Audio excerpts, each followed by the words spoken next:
ಹಣದ ತೊಂದರೆ ಭಾಳ ಕಷ್ಟವಿತ್ತು. ಮಿಲ್ಟ್ರಿ ರಿಟರ್ನ್ ಆಗಿ ಬಂದ ಒಳಗೆ ಆ ಪೆನ್ಷನ್ ನನಗೆ ಭಾಳ ಸರಿ ಹೋಗ್ತಿದ್ದಿಲ್ಲ. ಏನು ಮಾಡಬೇಕು ಏನು ಸುದ್ದಿ ಅಂದ ವಿಚಾರದಲ್ಲಿ ನಾನು ಮಗ್ನನಾಗಿ ಕುಳಿತುಕೊಳ್ಳುತ್ತಿದ್ದೆ.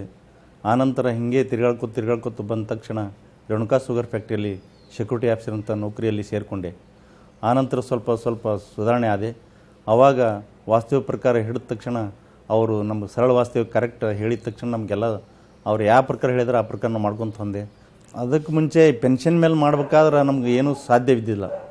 ಹಣ ಹೇಗೆ ಗಳಿಸ್ಬೇಕು ಏನು ಮಾಡ್ಬೇಕು ನಮಗೆ ತೊಂದರೆ 2,500 ಪೆನ್ಷನ್ ಸ್ಟಾರ್ಟಿಂಗ್ ಬಂದ ತಕ್ಷಣ 2,500 ನಾವು ಏನು ಮಾಡ್ಬೇಕು ಅನ್ನೋದು ಒಂದು ಗೊತ್ತಾಗ್ತಿಲ್ಲ. ಸಂಸಾರ ಹ್ಯಾಂಗೆ ಮಾಡ್ಬೇಕು ಹ್ಯಾಂಗಿಲ್ಲ ಉಪವಾಸ ವನವಾಸ ಬಿದ್ದು ಮುಂದೆ ನಾವು ಎಲ್ಲ ಹೀಗೆ ತೊಂದರೆ ಆಯ್ತಂತ ಹೇಳಿ ಸಣ್ಣ ಮಕ್ಕಳಿದ್ದು ಅವ್ರ ವಿದ್ಯಾಭ್ಯಾಸ ಹ್ಯಾಂಗೆ ಮಾಡಬೇಕು, ಅವ್ರ ಫೀಸ್ ಹ್ಯಾಂಗೆ ಕಟ್ಟಬೇಕು ಏನಂಬುದು ನಮಗೆ ಒಂದು ತಿಳಿಲಿಲ್ಲ.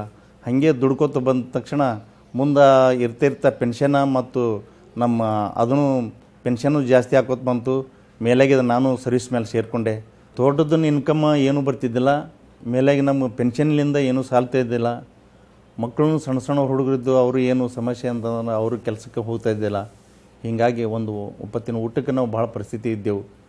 ಹೀಗಾಗಿ ಸರಳ ವಾಸ್ತವ ಮಾಡಿದ ತಕ್ಷಣ ನಮಗೆ ಏನೇನು ಆಗ್ಬೇಕು ಅನ್ನೋದು ಎಲ್ಲ ಹಣದ ತೊಂದರೆನೂ ಎಲ್ಲ ಪರಿಹಾರ ಶುದ್ಧವಾಗಿ ಕರೆಕ್ಟ್ ನಮಗೆಲ್ಲ ಏನೇನು ಆಗಬೇಕು ನೌಕರಿಯಲ್ಲಿ ಎಲ್ಲ ಉದ್ಯೋಗ ಸಿಕ್ತು.